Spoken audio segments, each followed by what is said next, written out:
balik lagi di Podcrime, podcastnya Kriminologi. Bersama kita dua wajah-wajah baru. Perkenalkan, gue Dwi dari Kriminologi 2019. Nah, gue juga di sini ditemenin nih sama rekan gue, ada Gege. Hai, Ge. Halo semuanya, gue Gege dari Kriminologi 19 juga. Betul, kita mau bahas apa ini, Ge? Seperti biasa karena ini malam minggu, jadi harus spesial ya. Nah, di sini gue pengen bahas apa ya kasus? Oh ya, ada satu kasus nih. Kayaknya juga semuanya udah pada tahu sih ini trending banget di Twitter, nomor 1 di Indonesia. Trending-trending yang lain sampai kalah gitu. Gara-gara ini kasus gitu loh. Kayaknya lu pada tahu lah ini kasus spesial apa.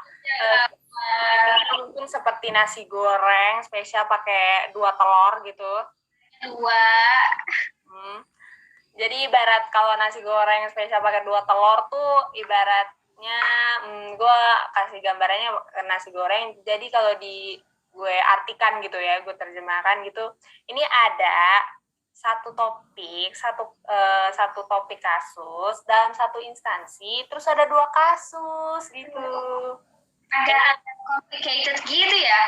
Iya, berkaitan juga 2 kasus ini. Makanya trending banget itu di Indonesia. Iya. Kayaknya tahu apa ya? Tahu gak, Wi? Coba, tadi gue udah kasih clue tuh. Kayaknya lu pasti tahu. Coba tebak. Kayaknya tuh agak ke apa ya, lembaga penyiaran gitu nggak sih? Iya, yang kayak demen sensor nih, yang kayak di belakang gue nih pasti bakal disensor gitu. Iya, gue tahu. Pasti, aduh gue agak takut nyebutnya ya, takut tiba-tiba ada tukang nasi goreng di depan. Inisialnya itu ini, Wi. KPI. KPI. Ya, kita sebut saja KPI ya, Wah, gitu. Gue tahu. Pasti yang kasusnya ini kan, bullying, perundungan sama pelecehan seksual di internalnya. Apa betulkah jawaban, Wi? Jawabannya adalah benar. Jawabannya benar. Iya, ada perundungan dan pelecehan seksual di KPI Pusat. Betul, KPI Pusat. Kita sebut saja KPI. KPI. Gimana sih, Ge? Coba ceritain singkat lagi dong, gimana kasusnya? Jadi gini, kayaknya mungkin sebagian besar pendengar kita juga pasti ada yang tahu tentang kasus ini lah ya. Jadi ini bermula dari salah satu akun di Twitter yang mengupload suatu cerita, kesaksian lah, ibaratnya kesaksian dari salah satu pegawai atau mantan pegawai ya, tolong correct me if I'm wrong lah ya. Di situ dia menceritakan tentang pengalaman dia bekerja di KPI Pusat, dan selama dia bekerja dari tahun 2010 apa 2011 gitu, dia bekerja di sana, ternyata dia sudah mengalami yang namanya perundungan dan pelecehan seksual di KPI Pusat tersebut. Nah, akibat dari perundungan yang dialami itu, dia yang namanya ibaratnya dapat yang namanya tekanan batin lah, tekanan mental gitu loh. Dia mengalami yang namanya depresi, terus juga ada penyakit-penyakit lainnya gitu yang membuat dia tertekan dengan kondisi lingkungan kerja yang seperti itu. Begitu. Setelah sekian lama ya, itu bertahun-tahun perundungan itu tetap dialami sama si korbannya ini ya. Betul banget, Wi. Dan ini yang bikin gue prihatin sih sebenarnya, karena udah bertahun-tahun dan ya kalau bagi kalian yang mendengarkan, yang mengikuti perkembangan kasusnya sampai dengan saat ini, pasti tahu lah gimana yang kemarin baru dibicarakan itu, kalau ternyata dari pihak yang bersalah juga katanya mengajak si korban ini untuk berdamai secara kekeluargaan gitu. Bisa secara keluargaan karena kalian bukan keluarga. Betul sekali gitu kan. Padahal nah ini juga yang jadi bahan perbincangan warga netizen di internet yang menganggap kalau kasus yang kayak gini gitu udah lama, dan ditambah lagi dengan si pelaku pelaku lah ya kita sebutnya gitu, malah memilih untuk menyelesaikan masalah dengan jalur kekeluargaan, padahal si korban ini udah yang namanya sampai sakit secara psikologi, sampai dia konsultasi ke dokter ahli sana sini gitu loh. Itu yang bikin lumayan prihatin gitu, dan yang bikin geram netizen juga nih, termasuk gue salah satunya. Geram banget ya. Geram banget. Beda ya, kan kita kuliah di kriminologi. Kira-kira ada nggak sih pandangan-pandangan dari sudut pandang kriminologi ini terkait kasus tersebut gitu? Pastinya sih ada lah ya, nggak mungkin nggak ada. Ini kasus kan pasti selalu banget nih ya, bakal selalu dijadikan contoh kasus, studi kasus gitu ya. Nah, daripada nunggu lama-lama nih, kita datengin nih ahli-ahli yang akan kita datangkan di episode Podcrime kali ini. Ya, silakan. Ya, like teman-teman divisi keilmuan riset hipokrit itu. Give applause, guys. BTW satu lagi, mana satu lagi? Ya, Namira, satu lagi ketinggalan. Aduh. Ini dia, mantap kali. Halo, Gege Dwi. Halo, Safira dan juga Gayatri. Ya, halo juga Gege. Halo juga Dwi. Kali ya, balik lagi ke pembahasan kita soal tadi kasus yang ada beredar nih akhir-akhir ini.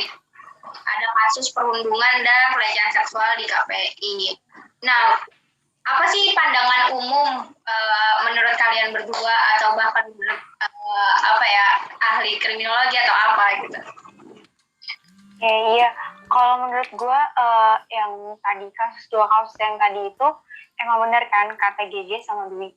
Kasus ini tuh saling berkaitan karena kasus pertama ini yang SJ itu kasusnya itu kenapa sih dia ini bisa jadi kasus lagi, karena kan dia keluar nih dari penjara setelah dia divonis berapa tahun tuh sekitar 5 atau berapa ya kalau nggak salah. Itu si SJ ini nih keluar dari penjara, disambutnya itu kayak kayak dia habis menang olimpiade gitu, kayak ituin kasus ini kasusnya nutupin kasus perundungan tadi gitu kali ya? Oh iya, bisa jadi. Nah, ya pokoknya ya secara nggak langsung dia ini pelaku kan. Nah, pelaku pedofilia ya kan. Nah, kenapa sih dia jadi pelaku? Berarti kan ada bukti-bukti yang memberatkan dia jadi pelaku dong. Nah, di sini tuh media Indonesianya justru malah merayakan kepulangan dia gitu dengan cara ya tadi dikasih kayak kalung bunga gitu ya kan, terus tuh diarak lah istilahnya, naik mobil mewah. Itu kayak wah gitu, maksudnya dia dia ini atlet bukan kan? Berlebihan ya penyambutannya. Ya bener banget, berlebihan, karena yang berlebihan itu membaik. Nah, terus yang kedua tuh kasus yang di lembaga pemerintahan ini. Nah, terkait nih sama si kasus SD ini, karena lembaga pemerintahan ini itu yang memberi izin kan ya kepada media untuk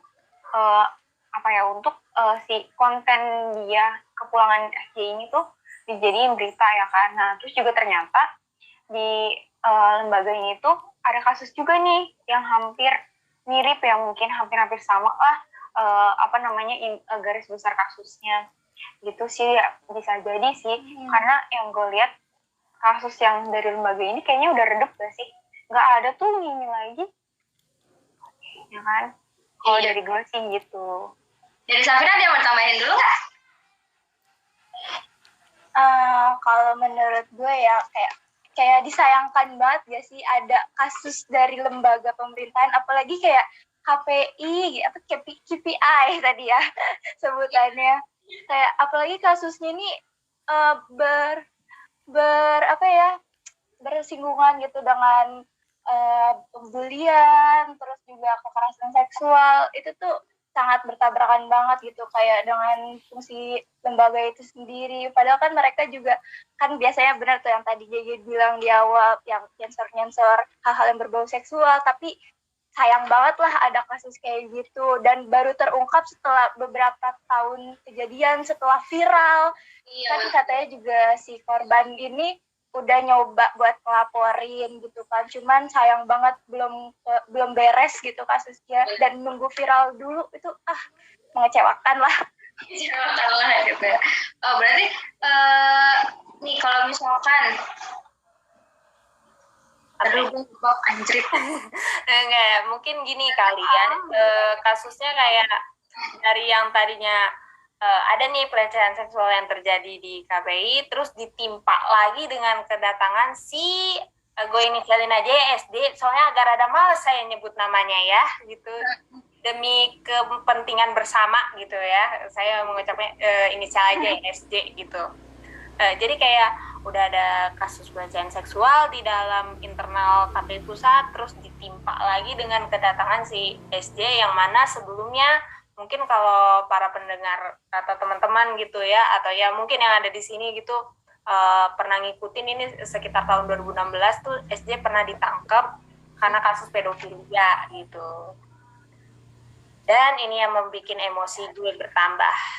Tapi panas nih gue, gue pernah dengar katanya tuh SJ tuh ternyata bukan pedofil ya, bukan maksudnya bukan ke pedofilia, tapi ada sebutannya lagi apa ya? Iya ada sebutannya lagi tuh, kalau nggak salah namanya epebofilia. Aduh, apa itu? Sorry ya kalau salah penyebutannya. Jadi ya istilahnya beda, iya, jadi ada perbedaannya gitu. Jadi kalau fobia itu adalah kelainan, dia ingin berhubungan seksual kepada anak-anak gitu, tepatnya mungkin di bawah usia 14 tahunan gitu. Cuman dia secara terus-menerus berulang gitu. Kalau si SJ ini kan kasusnya sekali gitu kan, jadi tidak berulang, semoga tidak sih ya gitu kan. Jadi dia ini disebutnya epebofilia, ya semacam itulah. Jadi dia mungkin menyukai anak kecil, mempunyai ketertarikan seksual gitu terhadap anak kecil, tapi hanya sekali itu aja gitu dan tidak berulang. Oh gitu, ternyata aku sih itu. Ternyata ada lagi gitu penyebutannya gitu ya, istilahnya. Gitu. Kalau misalnya kita sedikit melihat ke pelecehan seksual yang terjadi sama perempuan aja, masih banyak orang-orang yang beranggapan tuh kalau misalnya ada seorang perempuan kena pelecehan seksual, pasti yang ditanya kayak kenapa misalnya jalan sendirian, atau kenapa kamu pakai pakaiannya yang kayak begitu, kenapa gak melapor, kenapa gak teriak, kenapa gak ini, pasti jadi pertanyaan banget ya itu ya, selalu ditanya-tanya malah nyalahin ke perempuan ya. Nah kalau yang perempuan, yang korbannya perempuan aja masih diperlakukan kayak gitu, ya apa kabar yang laki-laki yang kayak kasus ini? Pasti tekanannya juga lebih besar ya, kayak tadi Gayatri bilang, kayak ditanya-tanyain, kamu kan cowok, kenapa gak ngelawan, kenapa gak ini, atau enggak ya paling bercandaan doang sih, bercandaan cowok doang gitu. Yang itu kayak apaan sih? Yang itu yang gue baca juga sih dari kasus yang KPI pusat itu juga dibilang kan si korbannya yang laki-laki ini mengalami tekanan yang kayak dia sangat emosinya naik turun sampai dia terkena gangguan PTSD ya kalau nggak salah. Iya benar. PTSD itu yang kayak gue nggak bisa kebayang itu tekanan dia sebesar apa, baik dari internal maupun eksternalnya gitu. Soal tekanan korban ya, tekanan yang didapatkan oleh korban. Berarti kan ada dampak dari kejadian tersebut atau kejadian kasus kejahatan seksual. Nah, apa aja sih ini dampak dari kejahatan seksual sendiri itu untuk korbannya, teman-teman? Iya, jadi dampak dari kejahatan seksual itu ada dua ya. Jadi ada reaksi fisiologis sama reaksi psikologis. Nah, kalau reaksi fisiologis ini ya kayak sakit kepala, ya mungkin sakit kepala gara-gara terlalu dipikirin kan, terlalu kayak istilahnya overthinking gitu kan ya. Terus ya lesu gitu, mungkin lesu ya karena overthinking itu jadi kayak aduh malas makan deh gitu, malas ngapa-ngapain gitu kan ya, jadi kayak lemas gitu kan, karena terus gitu ya. Karena ini loh, karena sebenarnya apa yang kita alami itu semuanya berpusat dari pikiran kita. Kalau pikiran kitanya lagi semrawut ya acak-acakan, ya entah itu nanti kita sakit kepala, kita malas, kita mager gitu kan. Nah terus juga kayak masalah seksual, apalagi nih yang misalkan ya pelecehan-pelecehannya itu menyimpang, yang enggak seharusnya, itu bisa jadi ada masalah-masalah seksual dong. Ya entah itu penyakit yang kulit atau enggak yang lebih parah lagi gitu. Terus juga ada ini reaksi dermatologis yang tadi gue bilang, mungkin jadi kayak kulitnya itu kayak alergi lah atau enggak kayak gatal-gatal gitu, yang karena ada kan penyakit penyakit seksual yang menyerang ini kan kulit gitu. Terus juga ada fobia atau reaksi panik. Jadi misalkan nih korban ini dilecehkannya di tempat gelap atau enggak tempat yang sempit. Nah, suatu saat ya karena udah tertanam tuh trauma itu, jadi dia bakalan fobia terhadap tempat yang gelap atau enggak yang sempit. Nah, terus juga yang kedua ada reaksi psikologis. Nah, reaksi psikologis ini ya kayak marah, depresi, frustasi, dan mudah tersinggung. Nah, yang Gigi apa Dwi bilang tadi nih, PTSD. Jadi reaksi psikologis juga masuk ke PTSD, juga masuk ke dalam reaksi psikologis gitu. Jadi tuh PTSD ini kan bisa mungkin singkatannya dari gangguan stres pasca trauma ya.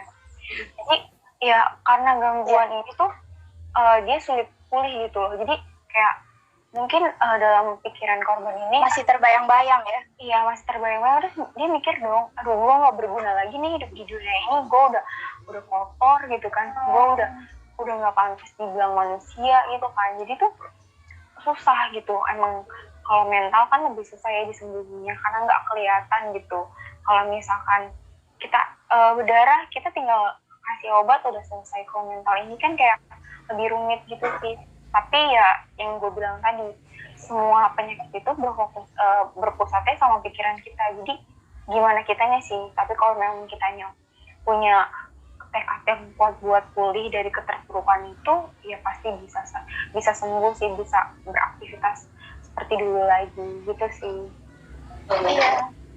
Tapi sayangnya tuh kayak kan pasti korban pelecehan atau kekerasan seksual atau bullying sekalipun itu pasti berpengaruhnya lebih ke psikologis ya kan, lebih besarnya pasti banyak trauma atau dia mungkin kalau sedikit-sedikit ke trigger gitulah kalau misalnya ada yang mulai ngeledekin atau ngebahas itu kan, dan itu tuh masih dianggap remeh gitu loh sama orang lain ya kan, kayak gitu doang gitu.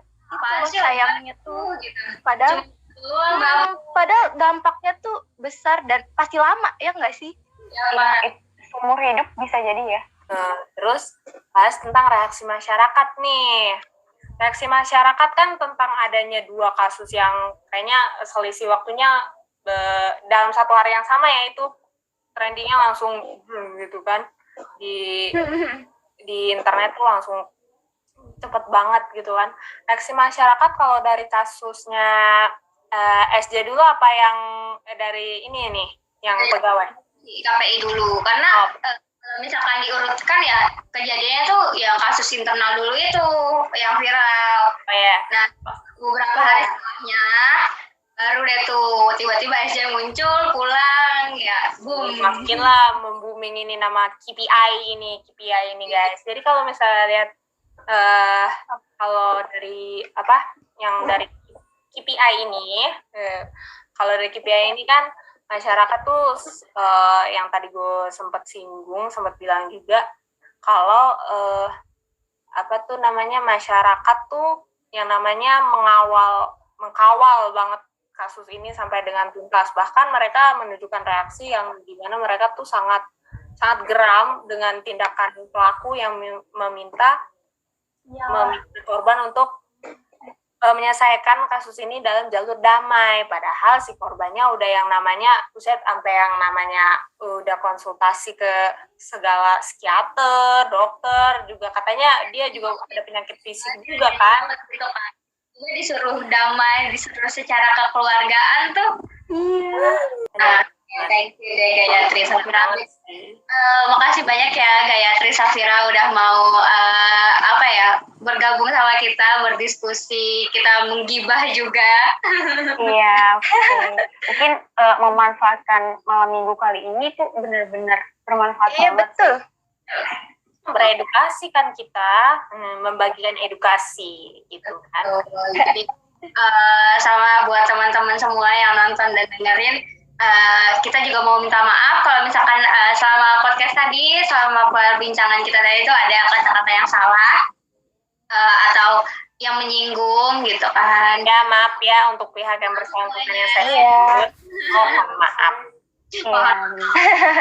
Lupa Mohon ditonton, maaf ya. dengerin terus podcast kriminologi di Himakrim dan Spotify Himakrim. Jangan lupa juga untuk di follow, subscribe, share, like, and comment apalah itu. Nah, dengan segala tetek bengeknya, tolong lah ya guys gitu. Gitu. Jadi Like, comment, and subscribe. iya sih, Safira banget nih anak YouTuber banget kayaknya ya. Dan dari kami duta-duta kriminologi yang telah membagikan edukasi. Sip. Oke, itu aja sih teman-teman semua, kayak bye-bye. Bye. Terima kasih banyak. Thank you semuanya. Dadah.